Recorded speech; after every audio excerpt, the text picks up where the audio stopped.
Hello students, सभी CA, CMA और CS के स्टूडेंट्स जब अपने इस प्रोफेशनल जर्नी को स्टार्ट करते हैं तो बिगिनिंग में उनके पास बहुत मोटिवेशन होता है, बहुत कंसिस्टेंट होकर पढ़ाई अपना स्टार्ट करते हैं बिगिनिंग के दिनों में। एंड कुछ टाइम के बाद जब वो क्लास करने लगते हैं तो बीच में क्लास का एब्सेंट होना भी बिगिन हो जाता है।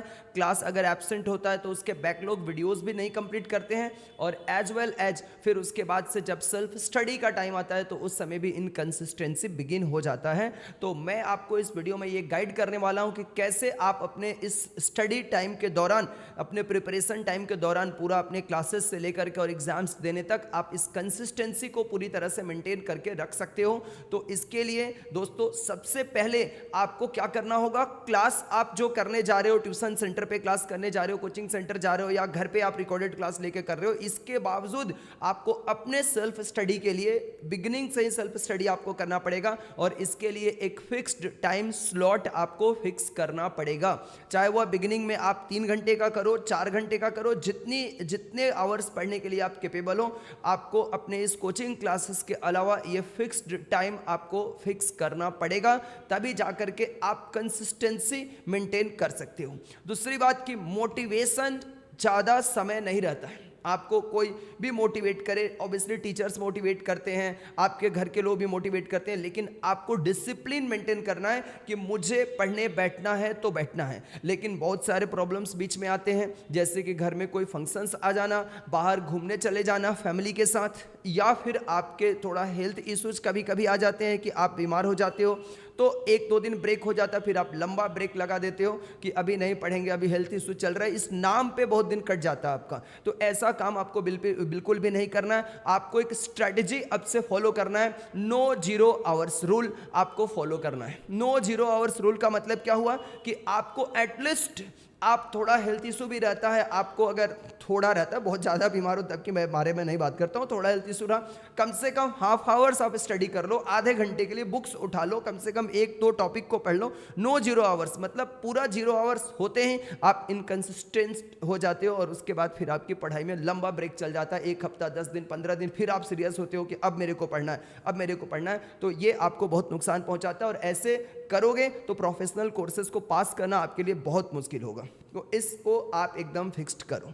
अगर आप देखो नेक्स्ट की आप 8-10 घंटे की पढ़ाई नहीं कर रहे हो तो कम से कम 2 से 4 घंटे का तो टाइम स्लॉट फिक्स करो ही करो अपने स्टडी आवर्स के लिए। दूसरा बात यह है कि आपको अगर कंसिस्टेंट बने रहना है तो आप अपने स्टडी में, जो आप सेल्फ स्टडी करते हो, घर पे बैठ के आप अपने पीछे के चैप्टर्स को रिवीजन करते हो या होमवर्क करते हो, तो आपको एक स्मार्ट ब्रेक लेना सीखना पड़ेगा। स्मार्ट ब्रेक का मतलब क्या हुआ कि आप जैसे पढ़ते पढ़ते उठा तो हाफ आवर्स का आप एक टाइम स्लॉट रखो कि मैं ये काम करूँगा फिर पढ़ने के लिए बैठ जाऊँगा। ऐसा नहीं कि आप उठा तो 1 घंटा तक मोबाइल चलाते रह रहे हो, फिर उसके बाद से दोस्त के साथ मिलने चले गए, दोस्तों के साथ बैठ के, घर वालों के साथ बैठ के बातें करने लगे, मैच लगा कर देखने लगे, कुछ अदर्स काम में आप इंगेज हो गए। तो ये काम आपको बिल्कुल भी नहीं करना है। आपको स्मार्ट ब्रेक लेना यहाँ पर सीखना पड़ेगा, उस स्मार्ट ब्रेक के साथ आपको काम करना पड़ेगा। इसके अलावा जो नेक्स्ट आपको अपने कंसिस्टेंसी को मेंटेन करने के लिए करना होगा, वह सबसे इंपॉर्टेंट काम कि आपका जो दुश्मन है, दुश्मन सर किसको बोल रहे हैं सर? दुश्मन ये जो आपका मोबाइल फ़ोन है, समझ में आ रहा है ना? ये आपका मोबाइल फ़ोन दुश्मन है, जिसमें आप बैठ के वीडियो भी देख रहे हो सकता है, लेकिन ऐसे मोटिवेशनल वीडियो तो आपको देखने पड़ेंगे, ऐसे स्ट्रेटेजी वाले वीडियो तो आपको देखने पड़ेंगे, लेकिन इसके अलावा पढ़ने के समय आप अपने इस बिगेस्ट दुश्मन को फ्लाइट मोड में डालो, ऐप ब्लॉकर लगाओ किसी भी तरीके से, और इसको अपने से दूर रखो ताकि बुक्स आपके सामने रहे और आप उसमें पढ़ाई कर सको, आपका हाथ नहीं मचले अपने फ़ोन तक जाने के लिए। तो ये आपको मेंटेन करना पड़ेगा, और आप ऐसे करोगे तो कंसिस्टेंट रहोगे, पढ़ाई में अपने लगे रहोगे, और एक बार धीरे धीरे करते करते आपका एग्जाम्स भी क्लियर हो जाएगा। कुछ बच्चे होते हैं जो एवरेज के थोड़ा बिलो होते हैं, तो ऐसा नहीं कि एवरेज के बिलो हो तो आप कभी सीएस में सीएस बन नहीं सकते हो, आप भी बिल्कुल बन सकते हो। Consistency is the very important की टू पास दिस एग्जाम्स। तो आपको कंसिस्टेंट बने रहना पड़ेगा। और लास्ट बात मैं आपको सजेस्ट कर रहा हूँ, भाई आपको अगर सीएस बनना है तो आपको क्या करना पड़ेगा, ऐसे जो स्टडी करने वाले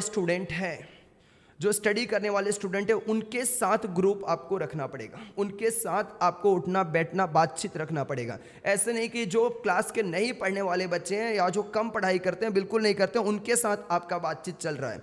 तो वो बोलेगा भाई आज तो मैं नहीं पढ़ाई किया, आज तो मैं आईपीएल मैच देख रहा हूँ, बहुत इंपॉर्टेंट है, आज मैं पापा के काम से बाहर चला आया, आज मेरा ये काम है। तो आप भी ये सोचते हो कि वो भी तो नहीं पढ़ रहा है तो मैं क्यों पढ़ने बैठूं, फिर इसके चक्कर में दोनों साइड से खराब खेल हो जाता है। तो बेहतर कि आप ऐसे बच्चों के साथ कनेक्टेड रहो जो स्टडी करने वाले बच्चे हैं, ऐसे एस्पिरेंट्स के साथ आप जुड़ो, तो कहीं ना कहीं आपके अंदर कम्पिटिटिव फीलिंग आएगी और फिर आप अपने उनके कि भाई हमने इतना कंप्लीट किया तो आप भी पढ़ने बैठोगे, आप भी कंसिस्टेंट बने रहोगे। तो ये रूल्स को फॉलो करो, कंसिस्टेंसी मेंटेन होगी और फिर आप अपने एग्जाम्स को क्लियर भी करोगे। और ऐसे तरह के स्ट्रैटेजिक वीडियो और मोटिवेशनल वीडियोस देखने के लिए आप हमारा चैनल कुंजय गौरव को सब्सक्राइब करके रखो, और हमारा जो इंस्टाग्राम पे पेज है या फेसबुक पे पेज है कुंजय सर क्लासेस के नाम से, उसको आप फॉलो करके रखो। आपको इंपॉर्टेंट वीडियोस मिलते रहेंगे, स्ट्रेटेजी भी मिलता रहेगा, क्लासेस के भी इंपॉर्टेंट आपको रिविजनल्स वीडियो मिलते रहेंगे। Thank you everyone, bye bye.